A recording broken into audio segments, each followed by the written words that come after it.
voters and members are allowed during deliberation to manifest their motions, ideas, and preferences. The committee secretariat has prepared matrices of bills for discussion purposes. Unless there are pertinent questions, the chair is now ready to open the deliberations for this morning. Maraming salamat po and good morning. Before we present the briefing of the major stockholders, we would like to consider the adoption of the proposed internal rules of the committee, and I would like to ask any member to please make a motion on that. Approved na, no? Oh, yes, it's been approved. So that would be fine. Okay. So, Comsec, go ahead and you may proceed. Okay, magandang hapon sa ating lahat. Magandang hapon Pilipinas. Magandang hapon Luzon. Magandang hapon Visayas. Magandang hapon Mindanao. Samahan na naman ninyo ako sa aking palatuntunan. Huli ka ni Jojo Sibial. Dito lamang ho sa aking live streaming, Facebook Live. No? Ating talakayin po ang mga samot-saring issue muli. No? Na kung saan po nag-viral ngayon. At pinag-uusapan sa ating social media at maging din po sa ating mga sahanay ng media. So sa hapon na ito, ating pong talakayin ito muli itong mga illegal ho na oil smuggling ho sa probinsya ho ng Batangas at maging sa Bataan. No? At dahil nga po, ako'y nagtataka lamang na para bang kumbaga napabayaan na naman muli ito. No? So maraming investigasyon. Nakita ho ninyo itong, ako'y saludo ho doon po sa ginagawa hong investigasyon ho ng ilan po nating mga mambabatas katulad ho dyan sa mababang kapulungan, no?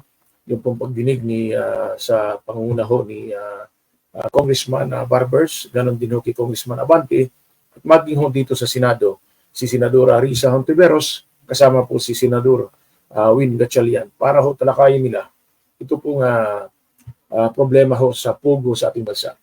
So, maliban doon, no, marami hong mga investigasyon ating pong napanood at napakinggan, pero bigla hong nalulusaw, nawawala ho sa area. At again, ako po yan nakikiusap sa inyo. Paki-like, follow, and share lamang po ng ating palatuntunan upang pong mapanood at mapakinggan ng ating mga kababayan. Salamat po ng marami at paki-subscribe na lamang ho sa aking Facebook page para po sa mga karagdagang informasyon sa aking mga video ho na lalabas ay mapapanood din po ninyo.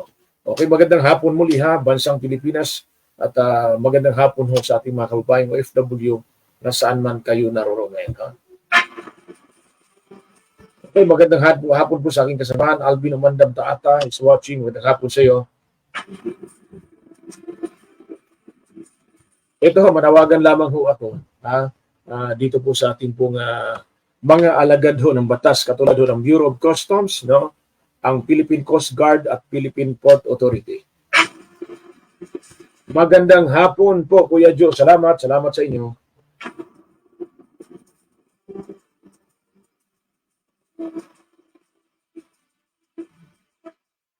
Magandang hapon din po sa inyo. Ito ho at ito yung mga illegal na mga smuggle na petroleum product ni Nina Dondon Alahas at Sergeant Buloy sa isang scalawag official ho ng Bureau of Customs, Philippine Coast Guard at Philippine Port Authority.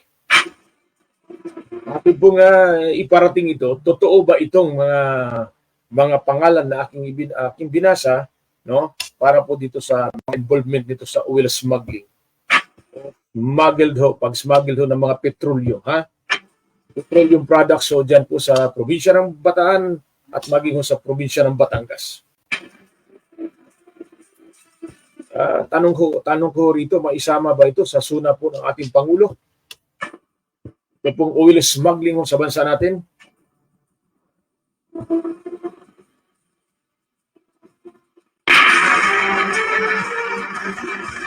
Okay ho, ito ipatuloy lamang natin panoorin ito. At dyan lamang ho kayo. That of course this committee, Uh, we are yet to submit this, Your Honor. Credit But for the if this area honorable of this court region. would see our Thank you so submission, much. we support the anti-discrimination provision on all persons, Your Honor. On all persons, regardless of, for example, in SOGI SC, even if you're a heterosexual, you must be protected. Then even if you're a man and or homosexual and all that, you're and bisexual, you should be protected. And of course, as an indigenous person myself, Your Honor, we check for example, the spelling, it should be indigenous people. So we support the inclusion of provisions that seek to prohibit discrimination in all forms, Your Honor. So we support it, Your Honor. In fact, Your Honor, in the consolidation or in the draft bill, we maintain and we laud that it's comprehensive. That's why we wanted it not just to be entitled anti-discrimination bill, because the bills are so comprehensive, Your Honor. We want it to be called comprehensive anti-discrimination bill, Your Oh Honor. yes, that's what we're talking about. But if you're only referring to one group, you're not referring to an encompassing comprehensive discrimination bill. You see, I'm not stupid here, attorney. Yes, Your Honor. Actually, Your Honor, the SOGI the discrimination based on SOGI, of course, Your Honor, is just one of the aspects. Well, I think it's enough. Yes, Your Honor. But let's talk about the anti-discrimination bill here. Let us not talk about the right of any group of people in this hall. Okay? Yes, Your I'd Honor. like to recognize Bishop Eddie for a certain comment he'd like to make. Yes, Your Honor. I just feel to make the necessary correction in representing any particular agency, public or private, of the so-called endangering the misimpression. Like for instance, using UP gender, etc. It appears before the public it could be representing the entire UP community. So this could be misleading. And we are here to seek the truth.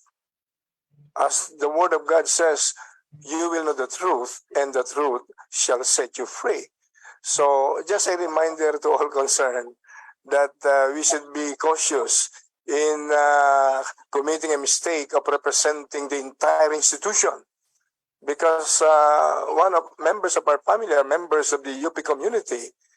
But to be accused of succumbing to the template of Western lawyers proposing a certain preferential right of a certain group, that is absolutely unfair to the innocent members of UT community. Just a comment, please. Thank you. Thank you, Bishop Eddie. You know, my daughter is a graduate of UP. And she does not share what you're saying now. So please, attorney, okay, you speak in behalf of the UP community as a whole. Your Honor, may I just speak the proper manifestation just to correct the record? Because, Your Honor, I want to arising or following Your Honor, my respect for this committee. I just want to put on record that this position paper is only from the UP Gender Law and Policy Program signed by the director, Your Honor. That is what I'm saying. Why do you speak about the UP gender law?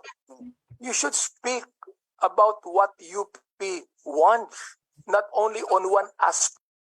Okay. Salamat po, salamat.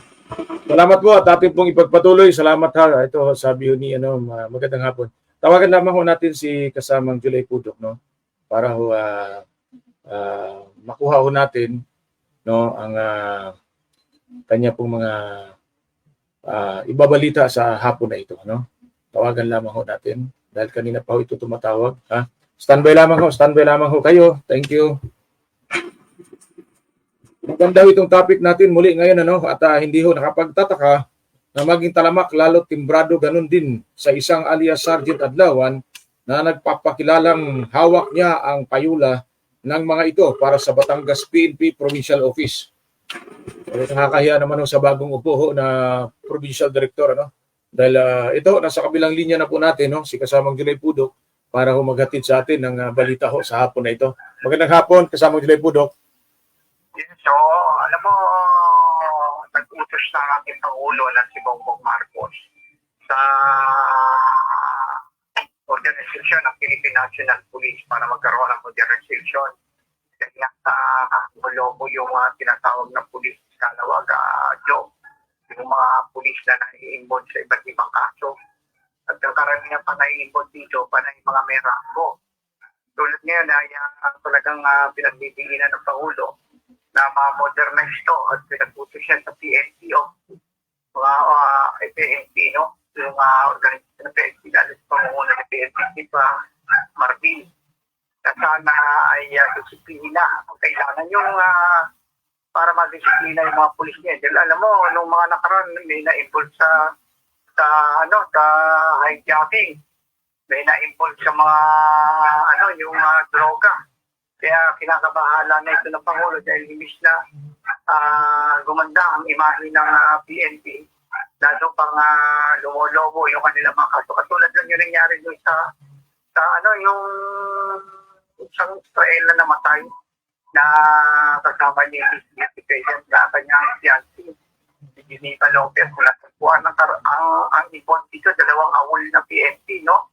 Na talagang nakakalungkot. Imbis na sila yung magiging modelo ng karamihan sa pulis, sila pa yung pasimuno. Imbis na pressure to protect, tayo pa yung nagsiserve sa kanila, tayo pa yung nagpo-protect sa kanila, nagsiserve. Wala man sila na itutulong sa ating mga kababayan. Kaya nangingilag na ngayon ng mga pamahalaan ng pamahalaan natin, lalo na si PNP Chief Marvin, sa ganito mga pangyayari, Joe. Sana ma-audit na itong mga nangyayari nagaganap na krimen sa ating bansa na ang namumuno pa ay miyembro ng Philippine National Police. Para sa huli ka program, DWBL, July Pudong, mag-uulang. Okay, thank you, thank you.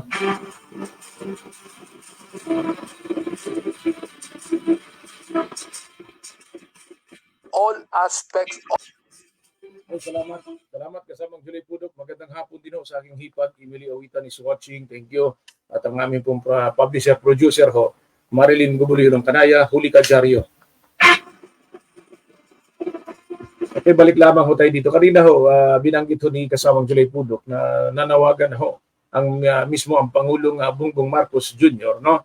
Para ho sa mga kalawag o tiwaling mga pulis, no? Na ito ho'y matuldukan na, no? At dapat ho talagang mahuli itong mga kalawag pulis na ito. At saktong-sakto ito sa ating pong topic sa hapon na ito. Ito pong illegal ho na oil smuggling o illegal na paihi dyan po sa probinsya ng Batangas at Albataan. Tayo lamang ho'y nagtatanong dito base po sa ating pong nakalap na informasyon kung gaano po ito katuto, existing pa ba ito hanggang ngayon. At talaga hong kinakalabit ho ako eh. Lagi po sinasabi sa akin, talakayin ho ninyo ito, talakayin ho ninyo ito. Hindi pa ho ako isinilang, ganito na ho talagang hanap buhay ho dyan ho sa probinsya ng Batangas at maging sa Bataan. At ang pinagtataka ko lamang ho dito, ang isa ho rito ay na tumakbo pa ho sa pagkapolitika, sa pagkapolitiko, no? Baliwala lamang ho, nandyan lamang ho, pero alam ho ng ating mga otoridad ho yan na isa ho siya sa mga tinatawag nitong lead o isa ho yan sa mga kapitalista ng illegal na paihi. Kaya tayo magtanong lamang kung sino itong si alias Nina, alias Dundun Alahas at alias Sergeant Buloy, no? Na ilang mga eskalawag opisyal ng Bureau of Customs, Philippine Coast Guard at Philippine Port Authority. Sana po masagot tayo. Tayo nagtatanong lamang, pasintabi ho, at wala naman ho tayong personalan dito. Ang atin lamang ho ay may labas lamang ang katotohanan. Kung kilala ba ito ng mga opisyal ng Bureau of Customs, Philippine Coast Guard at Philippine Port Authority, itong si alias Nina, alias Dundun Alahas at alias Sergeant Buloy. Akala ko si Kibuloy. Yung pastor ho ng Kingdom of Jesus Christ. Ano? Wanted ho ngayon, mayroon hong 10 milyong halagang reward ho kung sino man po ang makapagtuturo kung saan naroroon. Ito pong pastor ho ng Kingdom of Jesus Christ. 10 ng kanyang mga kasamahan. O ilan ba ito may patong din ho na reward nating 1 milyon sa mga kasamahan niya. dito ho natin mapatunayan na kapag ho talaga ma-impluwensya, no? Siyempre ho, malaking taga-suporta ito ng nagdaang administrasyon. Ang laki ho ng suporta ho nito. Ito ho ang caretaker ho ng kayamanan nito pong si Pastor Apollo Kibuloy, dating Pangulong Duterte. Kaya ngayon ho, porsigido hong hanapin ho ng ilan nating mga alagad ng batas kung saan po naroroon. Palagay ko alam ho nila yan. Palagay ko alam ho nila. Dahil napaka-imposible nang hindi nila alam kung saan naroroon. Imposible ho yan eh. Kung naalala ho ninyo, mayroon pong akong napanood na interview ng isang general during the time ng Marcos Sr. No? Sabi ho niya, hindi naman ako nila mahuli. Hindi naman ako lumabas ng bansa. Narito lang ako sa Pilipinas, sa Maynila. Pauwi ng Ilocos Norte. Paikot-ikot lang ho ako. At mismo po ang kanya pong mga mista o kasamaan, ayon po sa kanya, sa akin pong napapanood sa kanyang interview ng isang vlogger ho na sabi niya, yung mista pa ho niya, ang mismo ho nagsabi na hinahanap ka na namin. Ibig sabihin, meron po silang komunikasyon, di ba? Kaya pagdating ho sa may mga influensya at pera ho, mahirap po talagang mahuli ho yan. Maalala ho ninyo si Michael Yang ho, ito pong si alias Michael Yang, na isa ho sa mga pinagkakatiwalaan ng dating administrasyon. Di ba ho? Hindi po umaatin sa hearing po sa Kongreso. Ang umaatin po ang kanya pong abogado na si Attorney Fortun, Raymond Fortun, no? Tama ba ako, Raymond Fortun, no? Kaya lang ho nagbigay ho sila ng kanila pong na wag na ho paatinin ang abogado dahil hindi naman ho niya kayang ibigay lahat ng impormasyon sa kanila pong mga tinatanong. Yan ho ang isa sa sabi ko nga alam po nila yan kung saan naroon. Lumabas po ng bansa nung nakaraang Mayo ho. Nakalimutan ko lang yung eksaktong pitsa, pero buwan ng Mayo ho yun. Hanggang ngayon ho, wala na silang record ho ang ating gobyerno. Siyempre po, pagka alam mo naman kung gaano ka-influensya itong si alias Michael Yang, no, para pasiputin mo.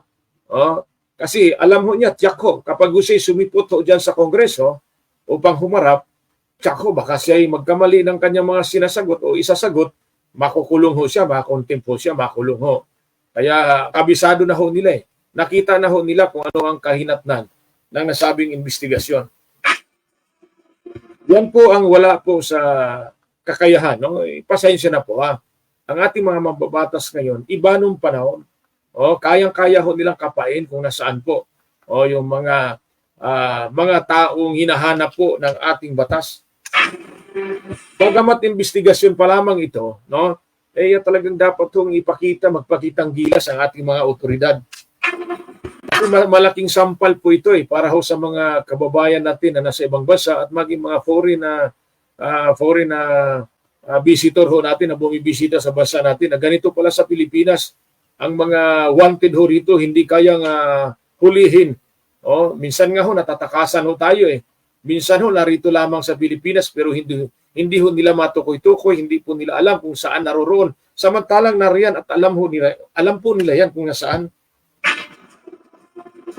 At ang nangyari pa, ginawa hong TikTok, ginawang katawa-tawa lamang ho itong seryosong problema ng bansa natin. Katulad po nitong taong 2023 iniimbestigahan ito ni Senador Rapi Tulfo sa Senado po itong tungkol sa oil smuggling o yung paihi sa Batangas at maging sa Laguna, sa Batangas at maging sa Bataan. Ang sisti bigla hong naglaho, bigla hong nalusaw, hindi ho natin alam kung ano po ang nangyayari doon sa nasabing investigasyon. At kanya pong ipinapatawag, pinangalanan niya po itong mga involved parang sa smuggling lang ito ng sibuyas. Iba pa, no? Naalala ho ninyo, sa asukal, pag-upo ng Pangulong Marcos, yan isa sa mga kinakaharap na problema. Sibuyas, issue ng sibuyas, no? Pagtaas ng presyo ng mga bilihin at mga imported products na-smuggle inismuggle ng ilan po mga smuggler. Kaya ako talaga mahina po ang aking paniniwala at panampalataya sa ating mga otoridad, no? Pagka ikay mahirap lamang na tao, kawawa ka. Pag wala kang pera at wala kang impluwensya, huli ka. Di ba ho? Pero ito po mga smuggler, naging bilyonaryo ito Naging milyonaryo itong mga smuggler na ito Ang iba ho nito, mga politiko pa ho eh. O taga-suporta ho ng mga politiko, financier ho nila. O sa kanila po pagtakbo sa eleksyon. Kita ho ninyo, sabi nga po doon ni ni Toto Kausing, no? Isang vlogger ho yan, matapang ho, inihayag niya ang mga katotohanan na alam ho niya. Kaya na-challenge, challenge ho siya. Ang panakot ho ng Senador Lito Lapid ho, sasampahan siya ng kasong cyber libel sa kanya po mga binitawang mga salita. Pati ho yung mayor ho ng Purak, Pampanga, hinamon ho niya. Paano ho kayo nagkaroon ng ganong kalaking kalawak na lupa? Ganong karaming kayamanan, paano ho kayo nagkaroon ng ganon? Yun po, kawawa pala ang ating mga magsasaka. Pag-aari ng mga magsasaka, ngayon ho, hindi na ibigay sa kanila. Inangkin ho ng ilan pong mga gahaman sa lupa sa probinsya ng Pampanga.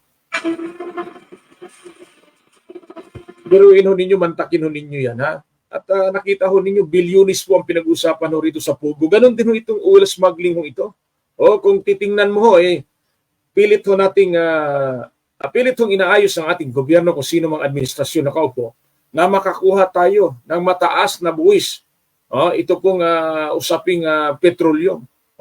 Pag-import ho natin, no? Pag-import ho natin tapos ibebenta natin dito sa ating bansa ang gasolina at diesel, pero mas marami pa hong kawatan kaysa ho na ipasok sa kaban ng bayan ng ating mga negosyante. Alam ho nila ito, naalala ko nga ho sa isang palatuntunan ho nito ni Senador Rapi Tulfo, hindi pa ho siya senador ng panahon, kalilipat lamang ho niya dyan po sa Radyo 5 o dyan po sa TV5, natalakay niya ito pati dito sa Manila Bay, yung binanggit hong Nabutas, Malabon, may mga paihitin ho dyan, di ba? Nabanggit ho niya, pero malaunan ho, biglang naglaho din ho. Kaya ganun ho, kalawak ko ang influensya ho itong mga illegalista ho ng paihi ho. Kaya ko tinalakay muli ito dahil nga ho sabi ko para ho talagang wala hong silbi ang ating pong ilang mga alagad ng batas.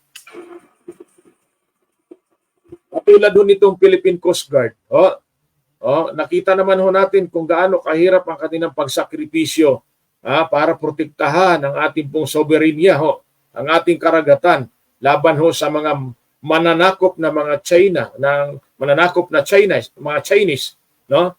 Pero dito ho, involved sila rito sa smuggle ho ng petroleum. Gaano katotoo ito? Sana ho mabigyan tayo ng kasagutan dito po sa ating pong binabasa o ating pong nakuha ng impormasyon.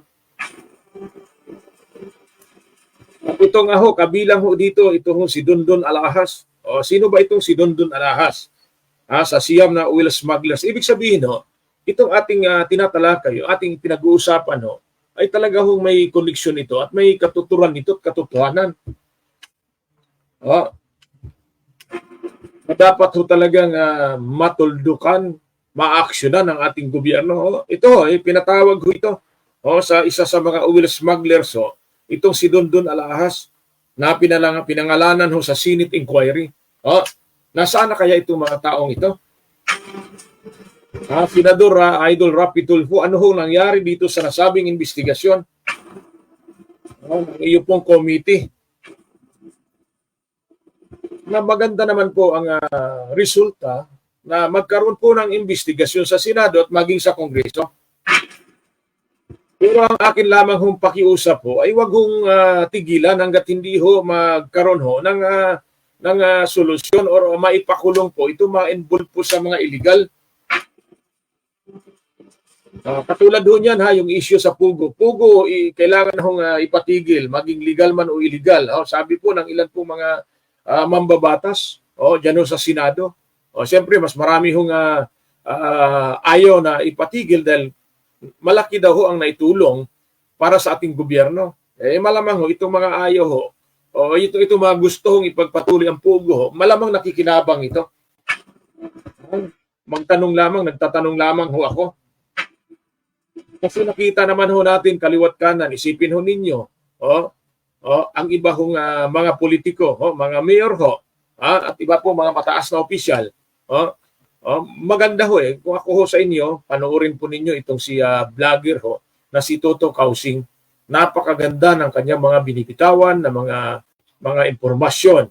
At talaga ho, kung sa akin lamang, ako lamang ang tanungin, kahit ho wala ho akong hawak ho na mga dokumento, tumutugma ho doon sa mga kwento hong lumalabas. Tama nga naman ho siya. Pati ba naman ho ang taong bayan, kanila hong paikutin. No? Hindi na ho, kung ako lamang ho, mahirapan kayong paikutin ako. Nasasabihin ho ninyo na yan pong itinatayo hong building ho dyan, hindi namin alam na pugo ho yan. Imposible ho yan. At yung building na yan, hindi po pwedeng pasukin. Dahil malalabag. Anong klaseng paglabag ang lalabagin ninyo kung inyong inspeksyonin? Mayroon pong power at authority, vested po sa inyo yan. Kaya nasa namumuno na lamang o sa nakaupo kung paano ho niya gawin ang kanyang trabaho. Ganun ho yun. Ituloy lamang ho natin. Ito po yung isa ho, si Dundun Alahas. Ito po isa sa Siam ho, na oil smugglers ho, na pinangalanan ho sa Senate Inquiry. Ang iba pang tinukoy noon ni Senador Tulfo ay sina Don Rabunsa. Nang nabutas. Mayroon ho sa nabutas pala. Sunny Kui, Jackie Chu, mga Chinese ho ito. Aaron Oy at Lyndon Tan sa Batangas naman ho, at Sariaya. Malulupit ho ito Sabi po ng aking kapatid Maria Cristan Sibial Dukusin, watching at Kuwait. Salamat utol. Mag-ingat ka palagi dyan sa ibang bansa. Kumusta naman po kayo dyan? Mayroon bang ganitong mga issue? Yung mga oil smuggling ho sa inyong bansa, sa Kuwait? Kaya kung nakita ho ninyo, umaasinso yung ibang bansa, isa lamang ang produkto ho nila. Katulad ho niyang langis, hindi lang man ho. Sa Middle East ho, maraming bansa ho riyan. Hindi lamang ho Middle East at iba pa ho mga bansa. Na kalapit ho nila, kapit bahay o kapit bansa ho nila. Ang kanila pong source of income ho, langis lamang, petrolyo. Yumaman ho sila dahil nasa maayos ho. Hawak po ng mga hari ho nila, hawak po ng mga kilalang personalidad sa kanilang bansa. Kaya ang kanilang bansa ho nakikinabang. Marami hong libre. Umaasinsot yumayaman. Pero dito ho sa Pilipinas, nakapagtataka. Ang dami ho nating produkto. Isa ho sa produkto natin, yung pong pagbibigay natin ng mga manpower na magsiservisyo sa ibang bansa, lahat ho ay manggagawa. Isa po sa pinakamalaking pinagkakitaan ng bansa natin ay ang ating mga OFW. Mayroon naman hong nakukuha sila mga benepisyo sa ating gobyerno, ang ating mga OFW, ang ating mga buhay na bayaning overseas Filipino workers, pero kulang pa rin ho para sa atin. Ito, sabi ho ng aking kapatid Maria Cristan Sibial Dukusin, walang smuggling dito sa Kuwait dahil sumunod sila sa hari. Yan ang maganda ho dun Yung may hari ho. Dito sa atin, napakaraming hari. Hari ng sugal, hari ng droga, hari ng korupsyon, mga nakaupo sa pwesto. Kaya ho ang bansa hong Kuwait at iba pang bansa ho, ay umaasinso dahil mayroon ho silang hari na nagmamando. Na huwag niyong labagin. Pag nilabag ho ninyo, yari kayo sa kanilang hari. Sa atin dito ho, hindi mayayari dahil napakaraming hari ho rito sa bansang Pilipinas. Hari ng paihi, di ba? Yun ho. Sabi po dito ulit ng aking kapatid Maria Cristan Sibial Dukusin, hindi katulad dyan, hindi nila nirerespeto ang presidente. Nakita ho ninyo? Ay tama naman ho ang aking kapatid. Dapat ho, kapag ho nanalo ang isang pangulo, nandaya man yan, di umano, o totoong nanalo, abay pagbigyan ho natin ng kanya po 6 na taon na pagsiservisyo. Pero siyempre, wag ho natin kalimutan na tayo ho'y magmasin, magbantay, mag-observe ho tayo. Kapag may nakita ho tayo, kahit katiting lamang ho na korupsyon, kahit katiting lamang ho na anomalya, batikusin ho natin. Pero siyempre, of course, irespeto natin dahil hindi ho yan ibinoto lamang ng isang tao, kundi po napakarami milyon ho ang bumoto sa kanya para maupo bilang Pangulo. Kung nakita ho ninyo, yung bansang Amerika, lagi ho silang nagkaroon ho ng eleksyon. Siyempre, talagang mag-i-eleksyon ho sa kanilang bansa, di ba ho? Pero pagkatapos ho ng eleksyon nila, antimano ho, kanila hong kinocongratulate ang kanila pong nanalong Pangulo. O, napakaganda ho nito. Napakarami nating topic ho talaga na pag-iwanan. Una ho, itong mainit ho na sinasabi po ni Toto Kausing ho at maging sa Senado ho ni Senadora Risa Hontiveros na pinadalahan na ho ng ito ho si suspended Mayor Alice Guo. At dito naman ho sa mababang kapulungan sa Kongreso ho, pinadalahan na rin ho ng subpena, no? Subpena do sisticom ito malamang. Kasi contempt of the court na ho ang ito pong si alias Michael Yang. Marami pong mga resource person ho na sinasabi ho nilang involved po dito sa kanila pong iniimbestigahan na hindi po sumipot sa hearing po. Hindi po sumipot. Kaya nararapat lamang na kanila po itong imbitahan, piliting imbitahan or either i-contempt nila, ikulong. Dahil sayang naman, unang-una ho, mga kurap po ito kung mapatunayan. Di ba ho, sabi ho ni Mark Anthony Calvis Parilla, hi po idol, salamat po Sir Mark Anthony. At ito po, sabi ho dito, sorry po, late ako. Salamat po, walang problema. Thank you so much po ha. Kaya nga ito ho, ako po hindi lamang ho nanawagan sa ating gobyerno, pati ho kay Senador Rapi Tulfo, kung ano na po ang nangyari dito sa nasabing investigasyon ng oil smuggling ho. Ito pong paihi, kumbaga mas kilala ho ito sa salitang paihi. Kung baka akala nyo ordinaryong umihi lamang. Totoo po yan. Ang barko, ang mga pinagkargahan o pinagnakawan ho, abay parang ihi lamang ho kanilang pinabulwak ho doon sa mga smuggler ho ng langis. Ito nga, sabi ho dito, ang iba pang tinukoy noon ni Senador Rapi Tulfo, itong sila Don Rabunsa. Sino ba ito si Don Rabunsa ng nabutas? Malapit na ho ito sa akin. Sakop po ito ng National Capital Region. Nandito po ang tanggapan po. Nasa National Capital Region ang Department of Interior and Local Government. Nandito rin po ang tanggapan ng Department of Justice. Siyempre, nandito po yung tanggapan ho ng Philippine National Police. Ganon din po ang National Bureau of Investigation. Madali lang ho ito kung talagang porsigihin ito ni Senador Rapi Tulfo na maipatawag at kung hindi man maipakulong, matuldukan ho itong mga maling gawain ho ng illegal oil smuggling ho. Pero wala ho nangyari ho dito. Base po sa ating pong pag-aanalisa. Hindi man natin ho kailangan pangunahan ho ang ating mga magigiting at magagaling ho na mambabatas. Ang atin lamang ho dito matuldukan. Kung naalala ho ninyo, problema po ng bansa natin. Ayon nga po kay Pangulong Bongbong Marcos Jr., abay wag ho tigilan ang pagtugis ho sa mga involved sa droga o mga drug lords ho. Di ba ho? Ito, sabi ho dito ha, sino ba itong si Don Rabunsa ng nabutas? Sino ba itong si Sunny Cui? Ito po, sino po ba itong si Jackie Chu? Kaganda ng mga pangalan nito. At ito pong si Aaron Oy, sino ba ito? At maging si Lindon Tan sa Batangas at Sariaya, Quezon.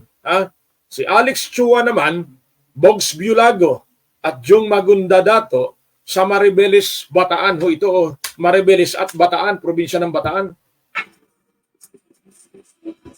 Lahat ho ng impormasyon mahalagang impormasyon, ibinigay na ho ipinarinig na ho ni Senador Rapi Tulfo sa mga otoridad. Hindi naman ho natin pwedeng sisihin ang isang mambabatas dahil ang kanyang authority, ang kanyang basic power is to investigate at gumawa ng batas. Di ba? Mag-imbestiga at gumawa ng batas. Wala siyang police power na para ipahuli na ipahuli. Uutusan lamang niya ang mga otoridad para hulihin ito pong mga illegalista na pinag-uusapan natin. Di ba ho? Sabi ni Bossing Mark Anthony Calvis Parilla, idol, galing mo talaga, di ka nakakasawa panoorin. Salamat po salamat ng marami Bossing Mark Anthony Calvis Parilla. Bukas po akin lamang bukas po ng tanghali po sa radyo tayo, live po tayo sa aking programa Huli Ka ni Jojo Sibial sa DWBL 1242 o 1242. Sa talapihitan ng inyong mga radyo. Sabi nga ho nila, hindi na uso ang AM station. Tama ho, pero marami pa rin nakikinig sa radyo. Ay, siyempre po, ito pong ating pong ginagawa ho, maging sa Facebook at YouTube ho, minsan ho nawawalan ho tayo ng signal, no? Kaya iba pa rin ho kung mayroon kayong radyo ho, nandyan kayo sa loob ng inyong kotse o sa inyong mga sasakyan, bumabiyahe ho kayo, di ba? O kayo yung mga biyaheros, kayo yung pumapasok sa inyong trabaho, di ba ho?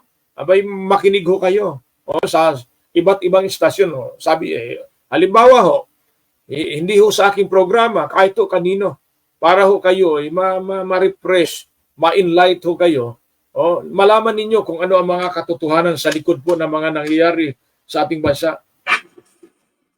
Ito, sabi ho dito ni Mark Anthony Calvis Parilla, wapa kang katulad, idol, ipaglaban mo kaming mga mahihirap. Salamat. Opo, siyempre po ha. Kakampi ho tayo sa mga mahihirap.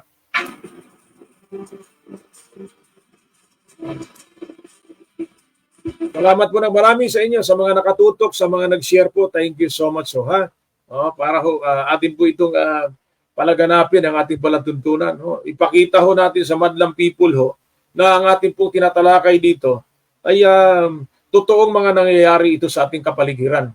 Siyempre, of course, nagtatanong pa rin ho tayo sa mga otoridad kung ano na po ang nangyari dito, natuldukan na ba itong problemang ito. At yun nga, pinapakinggan ko kanina sa report po ng aking kasama na si kasamang Julay Pudok, ayon sa kanya, nanawagan ang ating Pangulo, nagbigay ng instruction ang Pangulo natin para po sa ating Philippine National Police. Gasgas na ho yung pangalan ng pulis dahil po sa ilang mga scalawags tiwalihong police officer. At ito ho, sabi ho dito ni nakasubscribe na din ako, idol, sa YouTube, idol. Thank you so much Mark Anthony Calvis Parilla. At magandang hapon din po kay Bossing Oscar Astrada Salipot is watching. Salamat po sa inyo pong pagtutok sa aking munting palatuntunan. Hindi pa ho nakaupo si Pangulong Bongbong Marcos Jr. Problema na ho itong oil smuggling sa bansa natin. Kaya nga sabi ko nga ho sa inyo, umupo po yung matatapang nating mga Pangulo. Magagaling nating Pangulo. Meron tayong Pangulo ho na isang artista ho, na si Bako yon, napatalsik sa pwesto, umalis sa kanyang pwesto. Sorry ho. Pagandahin ho natin, hindi natin mapasamain naman ha. Umalis sa kanyang pwesto, napilitan siya umalis kasi nakikita ho niya na mayroon na marami na ho nga gusto siyang paalisin. Yun pang katotohanan, in-impeach yun eh. Di ba nagkaroon po ng impeachment ang dating Pangulong Estrada? Pero hindi ho na-impeach yun. Napanatili siya sa pwesto dahil po sa mga huradong mga senador na kanyang mga bataan. Siyempre, buhusan mo lamang ho ng suporta ho yan eh. Alam na ho ninyo anong ibig sabihin sa suporta. Siyempre, bubuto na ho yan ng no. Kaysa yes. Kailangan ba natin patalasikin paalisin sa pwesto ang nakaupong Pangulo? Siyempre, pagka nagbigayan na ho ng mga pamasko ho yan eh. Hindi na ho kayang patalsikin ho yan. Ang sagot ho niyan, no. Gano'n na ho yan eh. Diba? Yun ho. At marami pa pong iba. May dati yung sundalo, si Fidel Ramos, no? May dati hong mayaman na pamilyang angka ng mga negosyante, si Cory Cuangco Aquino. Nandyan din ho yung anak ho ng dating Pangulo, na ganun din ho ang problema nung nakarang ng ama niya. Corruption din po ang problema. Naupo din po ito. At ito, kahit man ho tayo balikan itong mga personalidad nating mga binabanggit ho, lahat ito nasa batas ho ito. Maging si Lito Lapid ho, kinasuhan ho yan eh. Maraming kasong kinakaharap yan. Kanya lamang ho, pinagkakatiwalaan pa rin ho siya ng mga kapampangan sa kanyang nasakupang lugar. Kanya lamang, tumakbo siyang mayor ho sa isang syudad ho, sa probinsya ng Pampanga, hindi ho siya nanalo, talo ho siya. Lagi ho si dating Pangulong Gloria Arroyo, katulad ho sa COMELEC, napakadami ho nating tatalakay mga topic ho. Next week ho, isa-isahin ho natin yan. Naalala ho ninyo, mainit hong pinag-uusapan ngayon, lalo na sa ibinulgar ho ni Congressman Rodante Marcolita. Saludo ako sa congressman na yan. Matapang niyang inihayag na mayroon na naman hong bagong hokus-pikus ang COMELEC. Kaya sabi ho ng chairman ng COMELEC, wag ho tayong magpaniwala sa mga fake news. Malalaman din ho natin yan. matindi ho ang korupsyon at iba pa hong mga maling ginagawa ho dyan sa Commission on Election. Bakit kamo? Oh, mabait ho itong pamilya Abalos. Pero yung ama nitong sekretary ho natin na kasalukuyang mayor ho ngayon, tama ba ko, mayor ho ng Mandaluyong City, involved ho yan sa nagihong dayaan sa Commission on Election. Kaya ho, matindi rin po ang dinanas niyan. Kaya lang napakagaling ho talaga ng politika o politiko, mga politiko sa bansa natin. Pagkatapos ho silang gumawa ng katakot-takot, naalala ho yung fertilizer scam. Maging ho si Senador Lito Lapid ho. May kaso ho yan. Marami ho may kaso sa fertilizer scam. Kung naalala ho ninyo, panahon ho ni Gloria. Kung naalala ho ninyo rin, inamin po mismo ng dating Pangulo yung naganap na dayaan. Nung nakaraang eleksyon, nung panahon ho nila. Nagsalita ho siya sa Madlang People. I am sorry. Mabuti na lamang hindi nag-viral itong I am sorry. So ano pa ba? Ano pa ba ang ating mahahanap? Sabi ho dito ni Mark Anthony Calvis Parilla, baka ho mainip sa akin, batiin ko lamang at kapatid ko ito. Shout out po kay Johan Sibial, idol. Di siya nanonood ngayon o hindi na ho nanonood ngayon ang aking kapatid na si Johan Bobong Sibial. Okay lang, salamat at busy siguro. Kaya nga po, ang tanong ko po at tanong po ng taong bayan na kinukulit ako ng mga ito Sabi ho dito, ang tanong, ano nangyari sa investigasyon? Bakit biglang natigil nang walang resolusyon, Senador Rapi Tulfo? Yun ho ang isa sa mga question mark po. Mataas pang respeto ko at paggalang po bilang isang mamahayag kay Senador Idol Rapi Tulfo. Magaling ho ito Kung napanood ho ninyo ang kanyang mga palatuntunan maging sa television at maging sa radyo, maging sa Facebook at YouTube ho niya, napakaganda po. Napakaganda po ng kanya pong mga ginagawa ho sa kanyang palatuntunan. Pag talagang pumikada ito, tumira ito, talagang sagad hanggang buto. Magkaiba naman ho sila sa iba pong mga matindi rin komentarista. No? Pero ngayon ho, ang aking pinagtataka, sabi ko nga, isa po tayo sa sumuporta sa kanya para ho siya manalo ho ng pagkasenador, bagamat isang buto lang ho ang kaya kong iambag para sa kanya o maging 2-3 para sa aking pamilya. Di ba ho? Ang akin lamang ho ditong pakiusap, no? Para ho kay Senador Rapi Tulfo, ay diinan niya ang investigasyon. Wag ho laging napipikon ho siya. Wag ho lagi ho puro na lamang ho contempt, ipakulong, manakot ho sa mga resource person. Hindi na ho kailangan ho yan Hindi na ho kailangan. Sabi dito ni aking hipag po, Emily Awitan, baka po nagtatagay, no? Salamat, Emily. Malamang siguro, malamang. Okay lang. At kailangan paminsan-minsan na tumagay din para ho ma-repress ka. Ibig sabihin na ma-stress ka. Sabi nga ho ng ilan mga kababayan natin, ang gamot ho sa stress ay alak. Sabi ho nila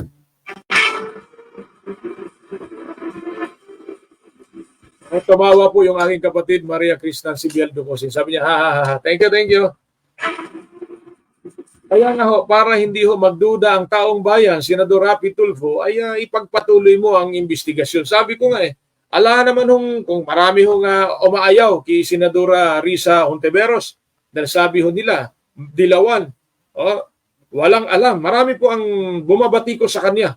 Siyempre, kalaban ho nila sa politika. Di ba ho? Pero nakita ko ngayon, mas madiin pa ito mag-imbestiga kaysa mga nasasabing magagaling na mga senador. Kaya nga ho, sa darating ho na 2025, marami hong tatakbo na mga senador. At karamihan ho dito mga artista pa. Ngayon, iboto pa ho ninyo. Para ho, nakita ho ninyo, ilang dekada na ho na naging senador itong si Senador Lito Lapid. Matagal na ho. Marami naman din ho siyang natulungan at nagawa ho. Di ba? Tama, Milay, nagtatagay ng tuba sila. Sabi ho dito ng kapatid ko. Ito, sabi po ni Mark Anthony Calvis Parilla, hindi po tuba, red horse po. Thank you Mark Anthony. Salamat. At ilagay lamang ho sa tiyan.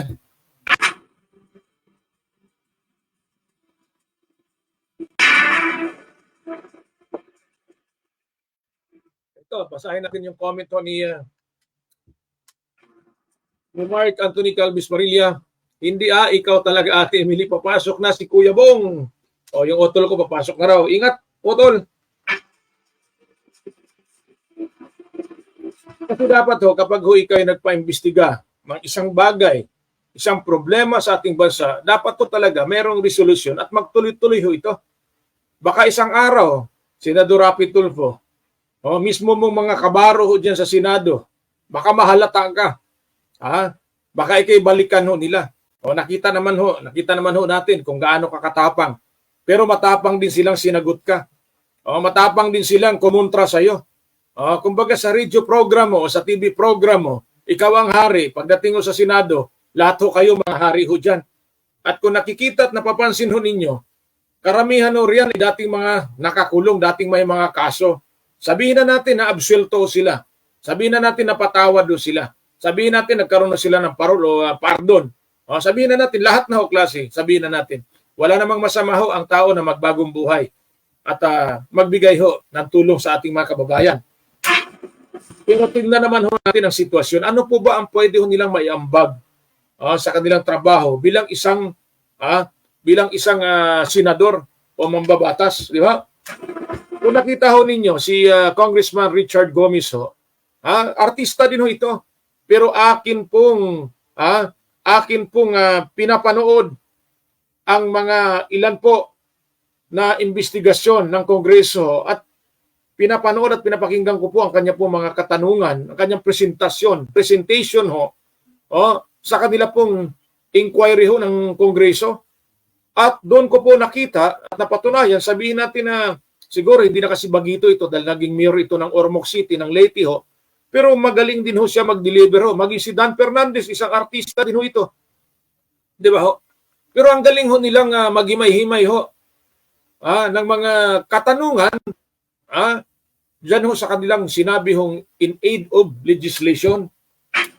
Diba? Sabi dito ni Mark Anthony Calvis Parilla, hi po. Hi po kay Chini Manlapit. Magandang hapon po Ma'am Chini Manlapit.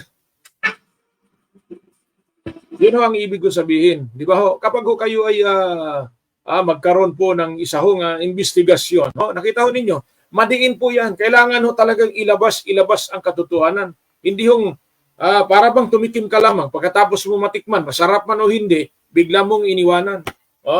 Kay sakit ng kapalaran. Di ba Senador?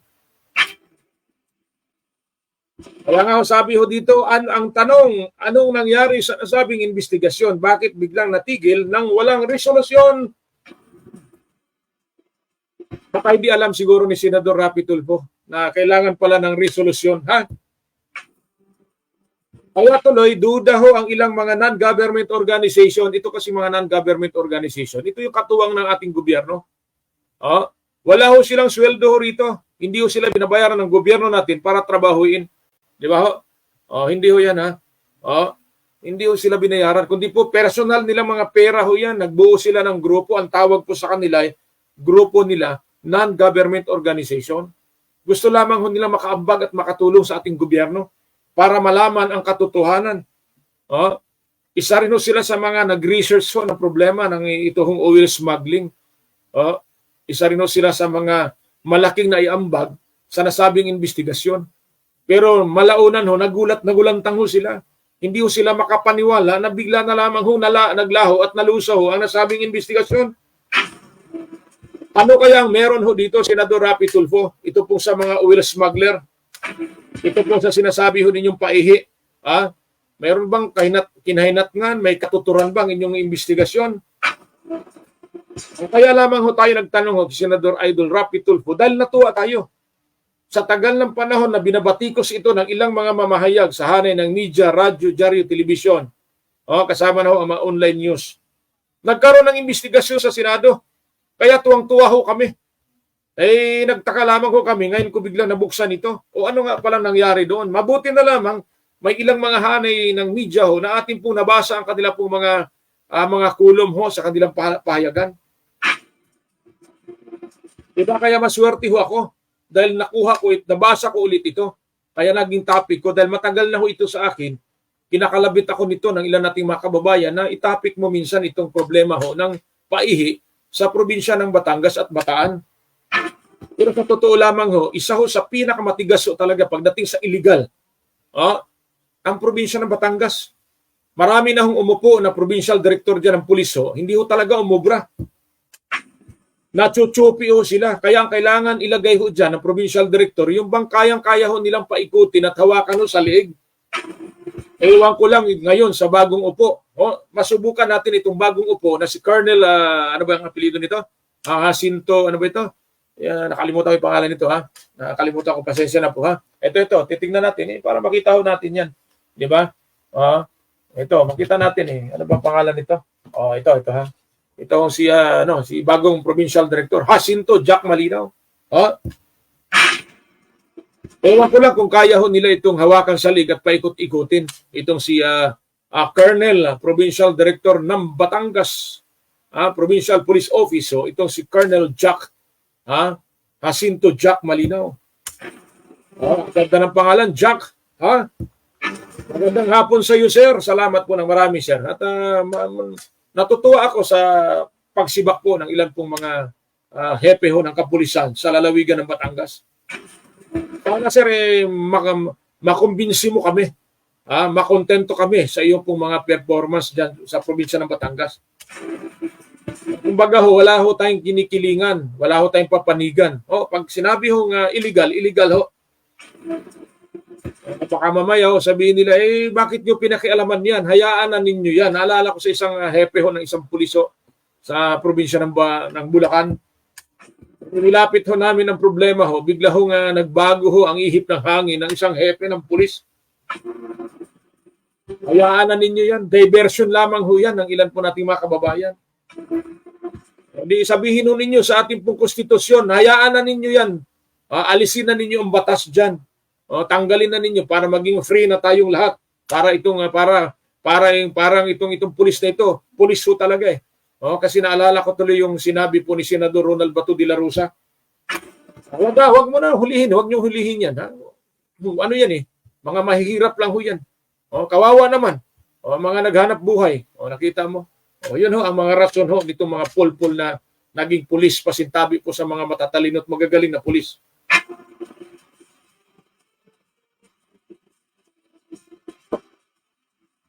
Di ba ho? Diyos ko, kapiranggot na oras na lang. Matatapos na naman tayo. Kaya sabi ho ng ilan pong mga non-government organization, ito pong mga NGOs, di ba? Na mukhang muro-muro na lamang ho ang investigasyon. Kaya lumabo at naglaho ito parang bula. Yun ho ang sinabi ho nila. Abangan ho natin ang karugtong ho nito.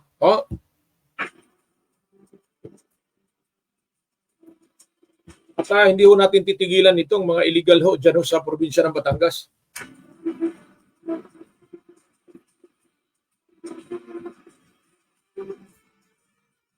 Okay, salamat po ng marami sa inyo. At bukas tandaan ho ninyo yan, alas 12 ho ng tanghali, hanapin lamang ho ninyo sa inyong talapitan sa AM Radio Band o AM Radio o AM Band ang 1242. At doon ho, marami ho tayong tatalakayin ho ng mga issue ho, Ito, sabi ho dito ni Bossing Oscar Astada sa Lipot, ingat palagi idol. Salamat po sa inyo, sa lahat po ng nakatutok sa aking palatuntunan. Thank you so much sa inyo at wag ho kayong mag-alala. Kahit anong mangyari talagang ilabas natin ang mga katotohanan ng ating nalalaman.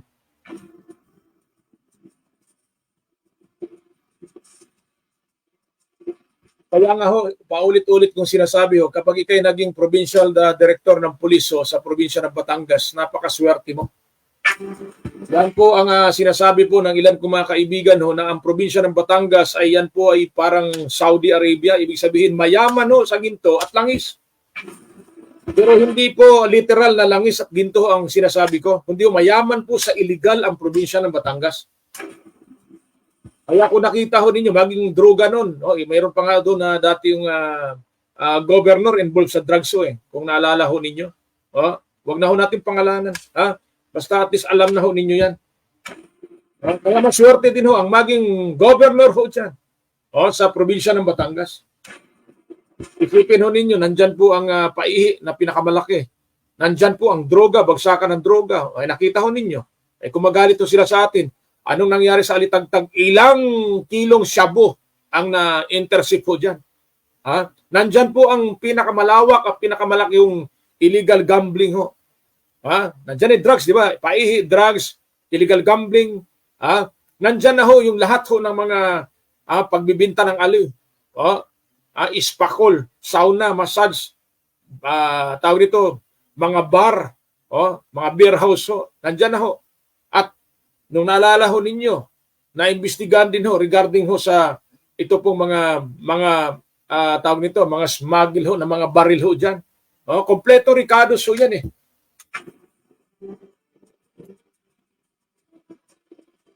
Sana ho, ito hong darating ho na 2025 midterm election, siyempre mag-election ho, kasama po ang governor ho dyan. Sana makapili ho sila ng governor na mayroon ho talagang tapang, mayroon tapang ho talaga na kaya ho nilang ipatupad. Sabihin natin, hindi naman ho perfecto tayo. Mayroon hong pailan-ilan. Pero wag naman ho talagang sobrang lulong na, parang nalulung na ho sa mga maling gawain. Pasintabi po sa mga taga Batangas ha. Hindi po mga residente ng Batangas ang aking tinutukoy, kundi po, excuse me, yung pong namumuno sa Batangas. Unang-una ho, kung may magaling kang pulis, may magaling na provincial director ho sa Batangas, at magaling din yung governor ng Batangas, nakikita mo na marami pong issue dyan ng mga illegal. At sabihin na natin, ma-minimize mo lang, yung mabawasan mo lang, malaking bagay na ho yan. Isa na hong malaking orgulyo at karangalan ho sa mga katulad ho namin. Pero ang pinagtataka ko, kahit araw-arawin mo silang batikusin ho sa mga illegal na mga nagaganap o na nangyayari dyan sa probinsya ng Batangas ho, patuloy pa rin ho. Baliwala lamang ho. Kaya minsan tuloy, aking akala ay mga robot ho yung mga nakaupo ho riyan. Ibig sabihin, susian sila, lagyan ng baterya, susian ho, saka lamang tatakbo. No? Hindi ho katulad sa ibang probinsya. Kung nakita ho ninyo ang probinsya ng Bataan, bagamat isa ho ang Bataan sa involved po sa paihi, kapag ito hinalaman ho ni Governor, tsak ho, ipapatigil ho ito. Magaling ho ang Governor ho ng probinsya ng Bataan. Okay, salamat po. Hanggang dito na lamang po muna tayo pansamantala. At sa Martes ho, ipagpatuloy po natin ang ating live streaming, Facebook Live, at bukas ho ang ating radio program ho.